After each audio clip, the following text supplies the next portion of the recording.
हाँ जी, ये निकालिए 78 पेज जिसके पास किताब है उसमें से देख लीजिए।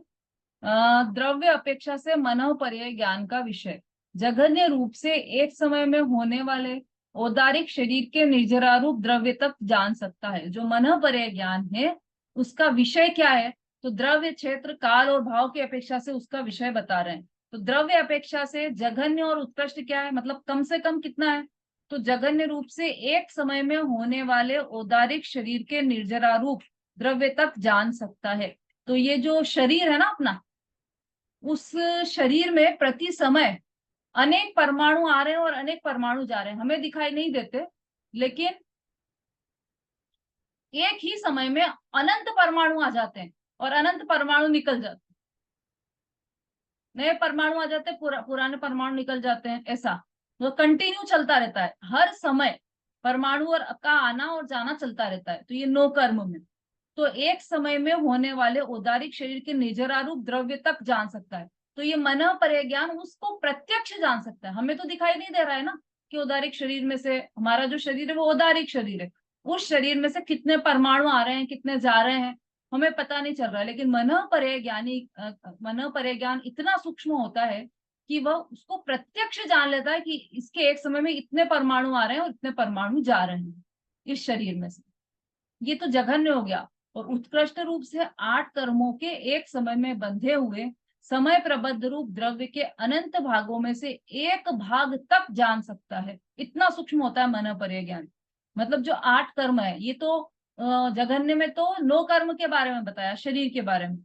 और उत्कृष्ट में 8 कर्म, जो ज्ञानावर्णाधिक 8 कर्म हैं, उन कर्मों में एक समय में बंधे हुए समय प्रबद्ध, इसका अर्थ नीचे दिया है, मतलब एक समय में जितने कर्म परमाणु बनते हैं उन सबको समय प्रबद्ध कहते हैं, है ना। तो एक समय में जितने परमाणु बंधे,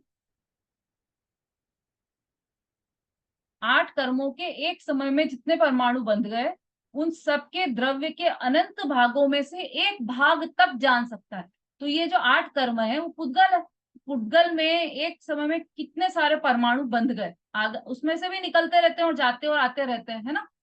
निर्जरा, जो जो कर्म हम भोग चुके हैं उसकी निर्जरा होती रहती है, और नए नए कर्म आते रहते हैं। तो प्रति समय अनंत कर्म आते हैं और अनंत कर्म निर्जरित होते हैं।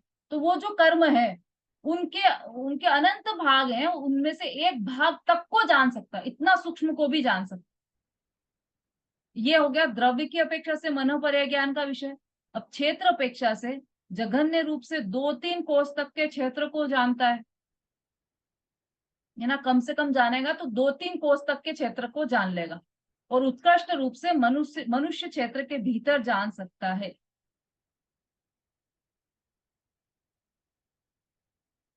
ना। मतलब जो 2.5 द्वीप है, मनुष्य क्षेत्र कितना है, मानुषोत्तर पर्वत तक, तो जो 2.5 द्वीप है वहां तक, उसको तक को पूरे को जान सकता है। इतना बड़ा क्षेत्र का विस्तार है। 2.5 द्वीप से आगे तो नहीं जानेगा, मन पड़ेगा, लेकिन 2.5 द्वीप को पूरे को जान लेगा यदि उत्कृष्ट रूप से जान रहा है तो। इतना सूक्ष्म मनोपर्य ज्ञान है। इसके बाद काल अपेक्षा से 2-3 भवों का ग्रहण करता है कम से कम, और अधिक से अधिक असंख्यात भवों का ग्रहण करता है। असंख्यात भवों के बारे में जान सकता है। मतलब इसमें इसमें कोई आश्चर्य नहीं है कि मुनिराज, कोई अवधि ज्ञानी मुनिराज हो, सॉरी मनोपर्य ज्ञानी मुनिराज हो, और उनके पास कोई शिष्य पहुंचे और वो उसके 100 भवों के बारे में बता दे। 100 भव पूर्व तुम ये थे और तुमने ये किया था, उसका उदय ये आया है। इसमें कोई आश्चर्य की बात नहीं करे। 100 भाव, 1-2 भाव तो चलो हम मान सकते हैं, 100 भाव पीछे का भी जान सकते हैं कि हाँ, मन पर है ज्ञानी तो असंख्यात भवों को भी जान सकता है ना। किसी को ध्यान है, किसी मुनिराज ने किसी के 100 भाव के बारे में बताया था, किसी को ध्यान है किसके बारे में बताया था? प्रथमानुयोग में चर्चा आती है उसकी। 100 भाव पहले आप ये थे और उसका परिणाम ये हुआ है। हाँ कुंद प्रभा जी।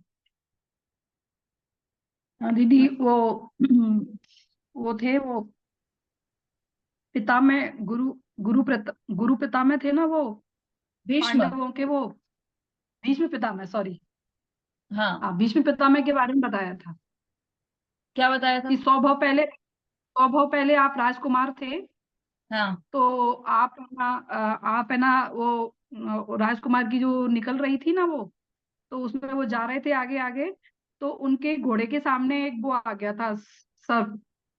तो उन्होंने अपनी तलवार की नोक से उस सर्प को उठा करके यूं फेंक दिया, तो वो कांटों के पेड़ पे जाकर के अटक गया था।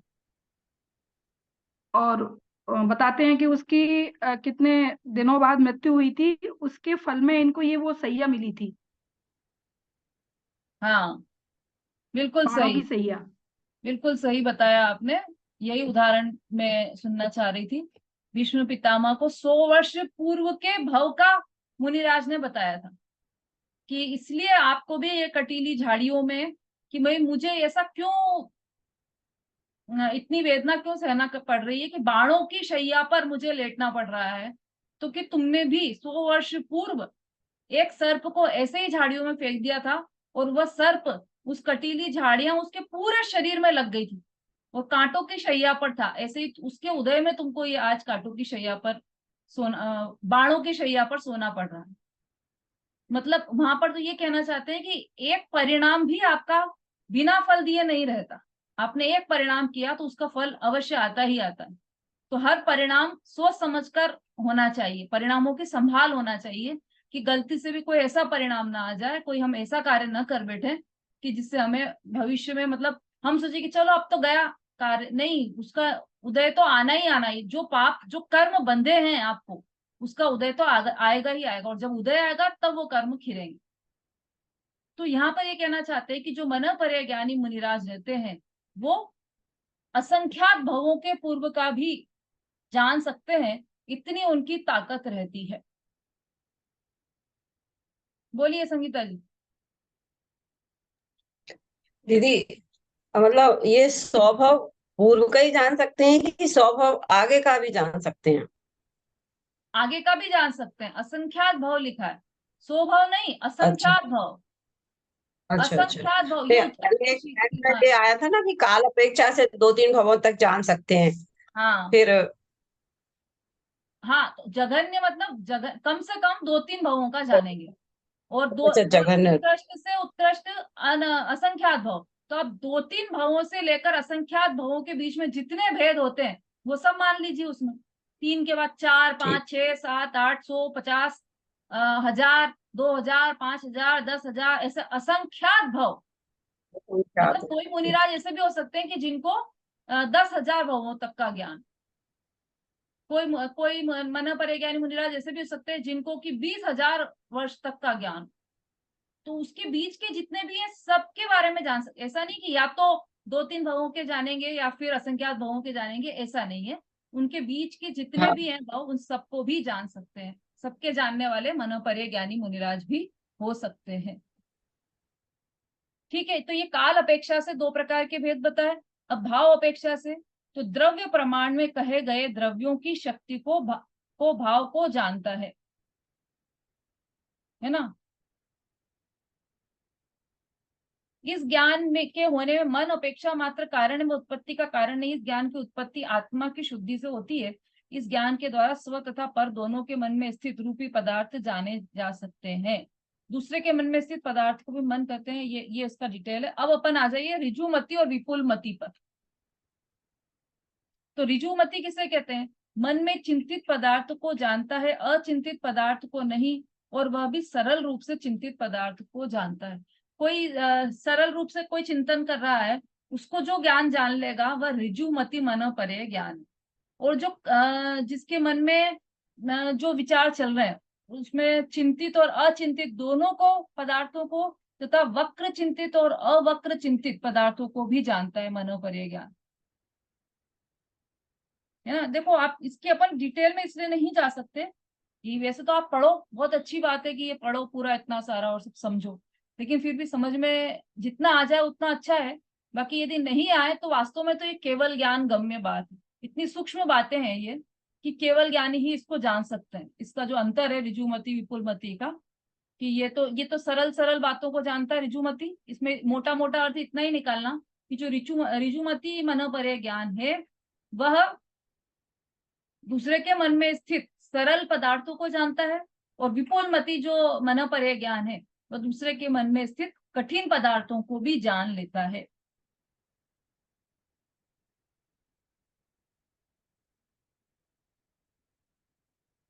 हाँ हाँ, देखो इसमें नीचे अलग से दिया है, काल अपेक्षा क्षेत्र अपेक्षा से अंतर ऋजु और विपुलमति का। पढ़ लेते हैं फिर अपन इसको शॉर्ट में समझ लेंगे। जो काल अपेक्षा से ऋजुमति का विषय, जघन्य रूप से भूत भविष्य के अपने और दूसरे के 2-3 भव जानता है और उत्कृष्ट रूप से उसी प्रकार 7-8 भव जानता है। अपने और दूसरे के मन में स्थित दोनों का है ना। तो ऋजुमति में जिसको जिन मुनिराज को ऋजुमति मन परे ज्ञान है वो कम से कम 2-3 भवों को जानते हैं और अधिक से अधिक 7-8 भवों को जानते हैं। समझ में आ रहा है? जो ऋजुमति मन परे ज्ञानी है, मतलब ये समझ लीजिए कि ऋजुमति मन परे ज्ञानी कमतर है और जो विपुलमति मन परे ज्ञानी है वो श्रेष्ठ है। मतलब उनका ज्ञान ज्यादा सूक्ष्म रहता है और ज्यादा श्रेष्ठ होता है विपुलमति मन परे ज्ञानियों का। और ऋजुमति जो मन परे ज्ञानी है वो केवल दूसरों के मन में से केवल सरल पदार्थों को ही जान पाते हैं। विपुलमति वाले तो कठिन को भी जान लेते हैं, सब पदार्थों को जान लेते हैं। अब इसमें काल द्रव्य क्षेत्र काल अपेक्षा भी द्रव्य क्षेत्र काल भाव अपेक्षा भी दोनों में अंतर है। तो अब जो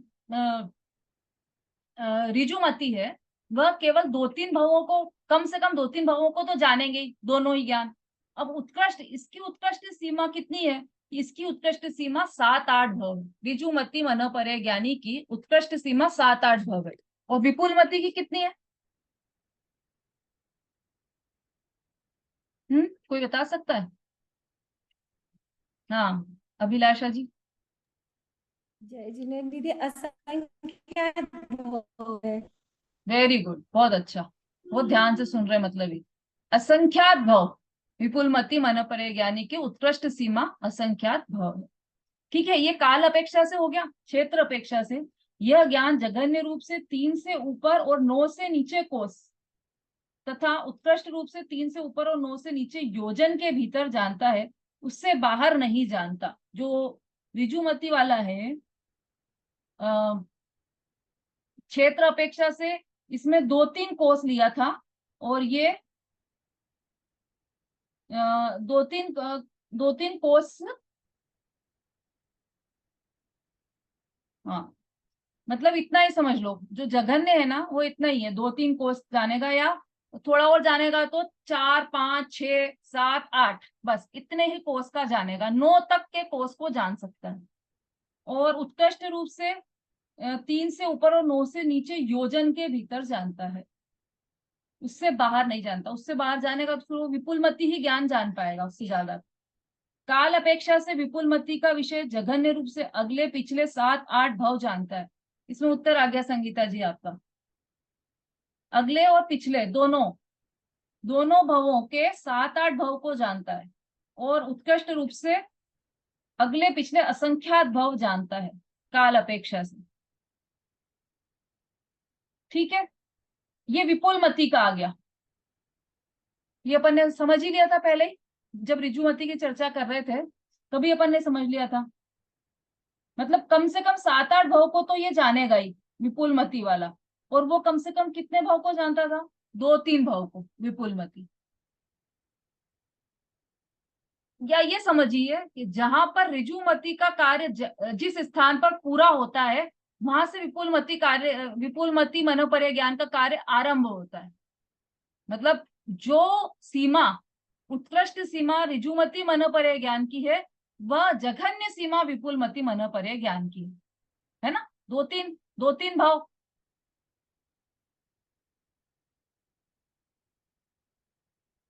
दो तीन भव और 7-8 भव इसका था और इसका 7-8 भव और असंख्यात भव। अब क्षेत्र अपेक्षा से ये 3 से ऊपर 9 से नीचे योजन प्रमाण जानता है और उत्कृष्ट रूप से मानुषोत्तर पर्वत के भीतर तक जानता है, उससे बाहर नहीं।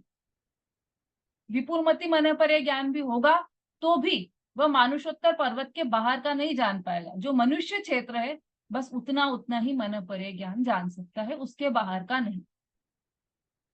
ठीक है, ये दोनों इसका अर्थ पढ़ लेते हैं, फिर मैं इसका शॉर्ट में आपको लिखवा दूंगी।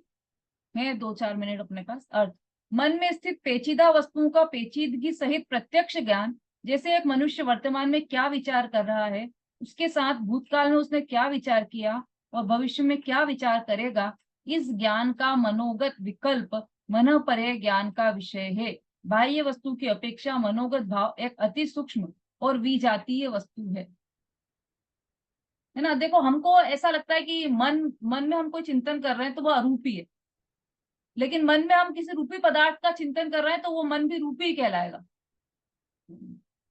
है ना। अब जो विपुलमति मन परे ज्ञान है, वह एक साथ ये मनुष्य वर्तमान में क्या विचार कर रहा है, इसने पहले क्या विचार किया था और भविष्य में क्या विचार करेगा, इन सब का ज्ञान एक साथ मन परे ज्ञान में हो जाएगा। ठीक है, इतना सूक्ष्म होता है ये मन परे ज्ञान। इसकी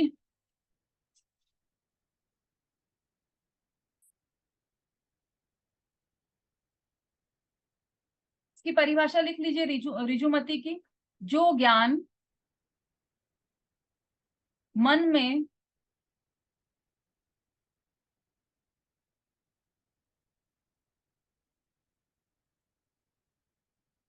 सरल रूप से चिंतित पदार्थ को जाने,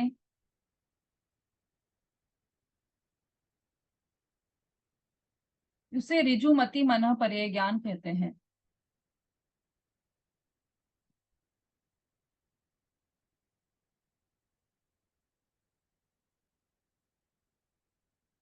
विपुलमति मन परे ज्ञान: जो ज्ञान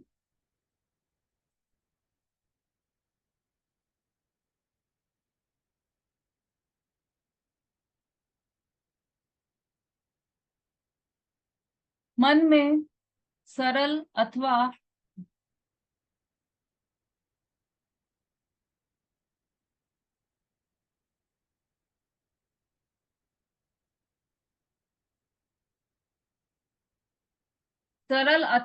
वक्र रूप से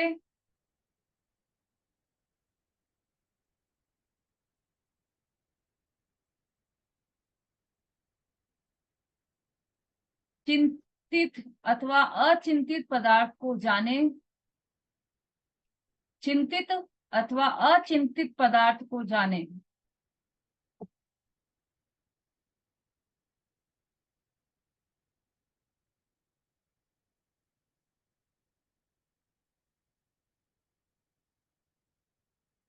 उसे विपुलमति मन परे ज्ञान कहते हैं।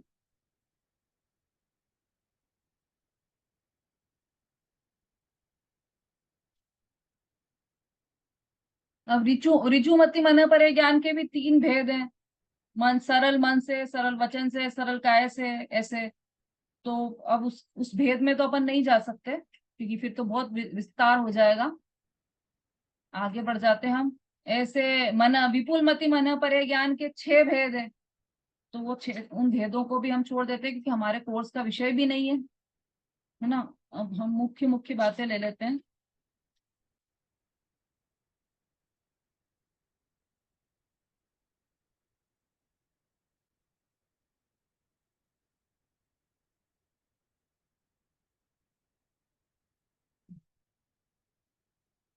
ठीक है, अब ऋजुमति और विपुलमति, समय हो गया, अभी भजन भी सुनना है हमें। चलो कर लेंगे इन दोनों में अंतर। ऋजुमति ज्ञान और विपुलमति मन परे ज्ञान, दोनों में समानता क्या है, कितनी है, और दोनों में अंतर क्या है और कितने हैं, ये चर्चा अपन कर लेंगे। चलिए, हाँ जी, कहाँ है सरिता जी, हैंड रेस कीजिए।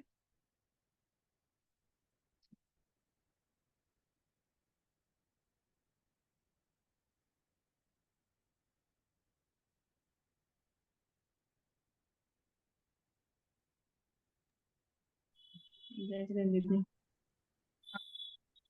चाहे मुझे है दर्शन के प्रभु के चरण स्पर्शन की।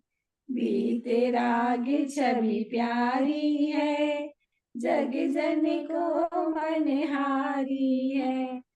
मूरत मेरे भगवन की, वीर के चरण स्पर्शन की। कुछ भी नहीं श्रृंगार किए, हाथ नहीं हथियार लिए। फौज भगाई कर मन के, प्रभु के चरण स्पर्शन की। समता पाठ पढ़ाती है, ध्यान की याद दिलाती है। नासा दृष्टि लखो इनकी, प्रभु के चरण स्पर्शन की।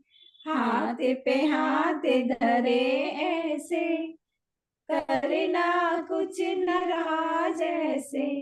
देख दशा पद्मासन की, प्रभु वीर के चरण स्पर्शन की। जो शिव आनंद चाहो तुम, इन सा ध्यान लगाओ तुम। विपद हरे भव भगतन की, प्रभु के चरण स्पर्शन की। चाहे मुझे दर्शन के, प्रभु के चरण स्पर्शन की। जय जिनेंद्र दीदी। हाँ जी, बहुत बढ़िया। जब दो सिस्टर मिलती है ना, तो एक और एक दो नहीं होती है, एक और एक 11 हो जाती है। क्योंकि और जब दो सिस्टर के विचार भी मिलते हो तो फिर तो कहना ही क्या। बहुत बढ़िया। कहाँ पर है, ग्वालियर है या और कहीं? ग्वालियर ही आई हूँ दीदी, आज सुबह ही आई हूँ। अच्छा, चलो। जावाणी के ज्ञान से सूझे लोकालोक, सो वाणी मस्तक नमो सदा देत रूधो। बोलिए जिनवाणी माता की जय, महान जैन धर्म की जय, आचार्य उमा स्वामी की जय। जय जिनेंद्र। जय जिनेंद्र। सारी क्लास हो गई है।